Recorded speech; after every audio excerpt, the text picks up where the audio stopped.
Ito mga idol, ito yung lulutuin natin ngayon mga idol. Dapat to isisigang ko sana to, kaso lang nagsabaw kami kakahapon eh. Ayan, gawin na lang natin to mga idol, adobo na with sitaw. Ayan.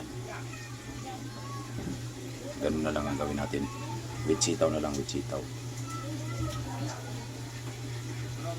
Ayan. Masarap to mga idol, sariwa yung sariwa yung sitaw natin na nabili.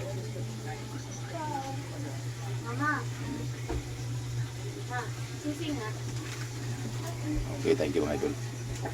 Ito mga idol, nilagay na natin. Muna natin, gisa muna natin ng mabuti itong Mamaya pag nag-brown na yan, nilagay natin yung lamas. Ayan. Masarap ito mga idol, ribs lang ito, walang tabagaan ito. Kasi dapat yung sabaw ito eh.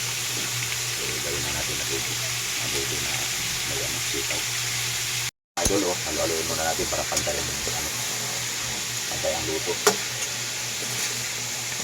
Sarap sana ito isabaw mga idol, kasi lang yung adobo na natin, isabaw balik hapon. Adobo na may sitaw ito. Pag-brown muna natin ito mga idol para matanggal yung mga taba-taba na yung may pag-gisa natin sa mga lamas. Ito mga idol, nilagay na natin yung kasi pula-pula na siya Ayan, wala na yung mga taba-taba sa Lagyan na natin yung bawang at saka sibuyas. Mamaya isunod na naman natin yung may sitaw. Pakain muna natin ito mga idol. Yung lamas. Ito mga idol kompleto na yan mga idol. May na yan, Worcester sauce, magic sarap at saka tubig. Ayan, patuyuin natin ng kunti itong mga idol para lalambot pa ng lalambot itong kuwan. Tapos maya pag medyo tuyo na ilagay natin yung sitaw. Sarap na yan mga idol.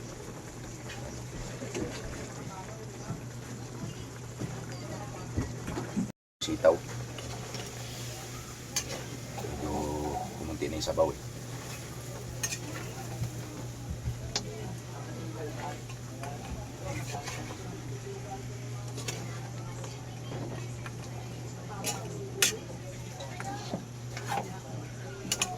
Lambutin na natin yan idol. Pagkatapos yan, na yan, pwede na yan. So ito na mga idol, okay na, pahits na to. Yan, itong luto na Ayan, kain na to mga idol. Kain na tayo. Ayan. Sarap na mga idol. Adobong may sitaw mga idol.